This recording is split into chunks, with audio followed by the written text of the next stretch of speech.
As many of you know, political commentator Charlie Kirk was assassinated while speaking at a university event in Utah last week. The killer has been arrested and charged with capital murder. But today's episode isn't about that. It's about the aftermath. What happened after?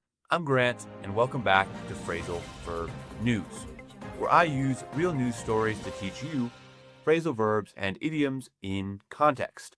First, I'll talk about the story, and then explain each phrasal verb in context with examples. Y también les voy a dar un breve explicación en español para que todos puedan entender. Since the killing, many people have given their 2 cents, or their opinion on the issue. Most people offered sympathy for Kirk's family and concern for American democracy. But others used the moment to push their own beliefs, and some with more extreme opinions have been punished for their comments. For example, late-night host Jimmy Kimmel accused certain politicians of trying to capitalize on Kirk's death to spread fear and push their political agenda. Those remarks quickly backfired. ABC suspended his show indefinitely, meaning for the time being or the foreseeable future. Maybe he'll come back in a couple months, but no one knows. And he isn't the only one to put his foot in his mouth and pay the price. Others who openly celebrated Kirk's death have been fired or suspended, proving that comments online can carry real-world consequences. Of course, in America, we do have the right to free speech, but that just means you can't be arrested for your words. But of course, you can still lose your job if comments cross the line and damage the reputation of the company you represent. But what do you think? Should people face professional consequences for comments made online, or should free speech protect them in all cases? Let's move on to the vocab. I'll explain each word, give a few examples, and then ask a question. Try to answer this question out loud or in your head so you can practice the new vocab right away. Let's get started. First, we have capitalize on. This means to take advantage of a situation for benefit. This is often used in a negative or opportunistic way. For example, Kimmel accused some people of trying to capitalize on Kirk's death.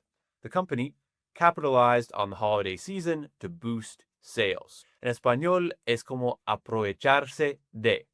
Por ejemplo, la empresa se aprovechó de la temporada de vacaciones para aumentar las ventas. And the question, is it always wrong to capitalize on a situation, or is it sometimes just smart business? Next, we have backfire. This is when something has the opposite result of what was intended. If you think about it literally, if you have a gun and you fire the gun, the bullet should go this way. But if it backfires, you would shoot the gun and the bullet would come back and hit you. So it's a pretty good metaphor if you think about it literally. For example, Kimmel's comments backfired and his show was suspended. The aggressive ad campaign backfired and damaged the brand's reputation. En español es como salir mal o volverse en contra. Por ejemplo, la estrategia de marketing le salió mal a la empresa. And a question, have you ever made a decision that backfired at work? What happened? Next, we have put your foot in your mouth. This means to say something embarrassing that you later regret. For example, he really put his foot in his mouth when he insulted the client without realizing it. En español es como meter la pata, pero solo cuando estamos hablando de cosas que uno dice. Por ejemplo, metió la pata al hacer un comentario ofensivo en la reunión. And a question, when was the last time you put your foot in your mouth? For me, it's probably yesterday. And finally, pay the price.